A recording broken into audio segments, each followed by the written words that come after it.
का भयंकर युद्ध चल रहा था। लड़ते लड़ते अर्जुन रण क्षेत्र से दूर चले गए थे। अर्जुन की अनुपस्थिति में पांडवों को पराजित करने के लिए द्रोणाचार्य ने चक्रव्यूह की रचना की। अर्जुन पुत्र अभिमन्यु चक्रव्यूह भेदने के लिए उसमें घुस गया। उसने कुशलतापूर्वक चक्रव्यूह के 6 चरण भेद लिए, लेकिन 7वें चरण में उसे दुर्योधन, जयद्रथ आदि 7 महारथियों ने घेर लिया और उस पर टूट पड़े। जयद्रथ ने पीछे से निहत्थे अभिमन्यु पर जोरदार प्रहार किया। वह वार इतना तीव्र था कि अभिमन्यु उसे सहन नहीं कर सका और वीर गति को प्राप्त हो गया।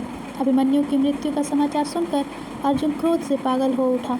उसने प्रतिज्ञा की कि यदि अगले दिन सूर्यास्त से पहले उसने जयद्रथ का वध नहीं किया तो वह आत्मदाह कर लेगा। जयद्रथ भयभीत होकर दुर्योधन के पास पहुंचा और अर्जुन की प्रतिज्ञा के बारे में बताया।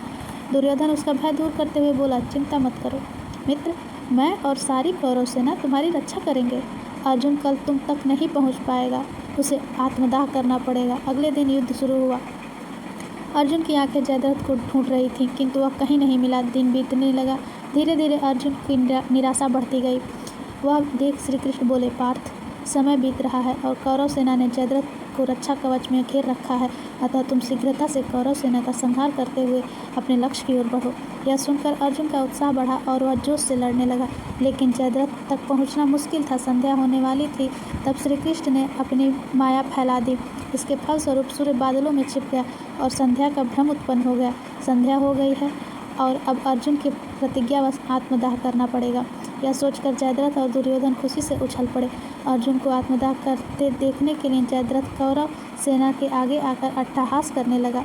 जयद्रथ को देखकर श्री कृष्ण बोले, पार्थ, तुम्हारा शत्रु तुम्हारे सामने खड़ा है, उठाओ अपना गांडीव और वध कर दो इसका।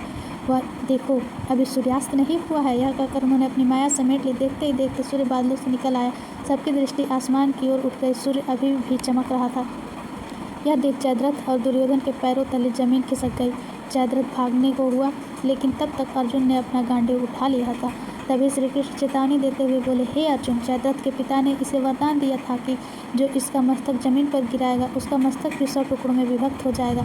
इसलिए यदि इसका सिर जमीन पर गिरा तो तुम्हारे सिर के भी 100 टुकड़े हो जाएंगे। हे पार्थ, उत्तर दिशा में यहाँ से 100 योजन की दूरी पर जयद्रथ का पिता तप कर रहा है।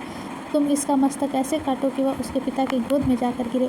अर्जुन ने श्री कृष्ण की चेतावनी ध्यान से सुनी और अपने लक्ष्य की ओर ध्यान कर बाण छोड़ दिया।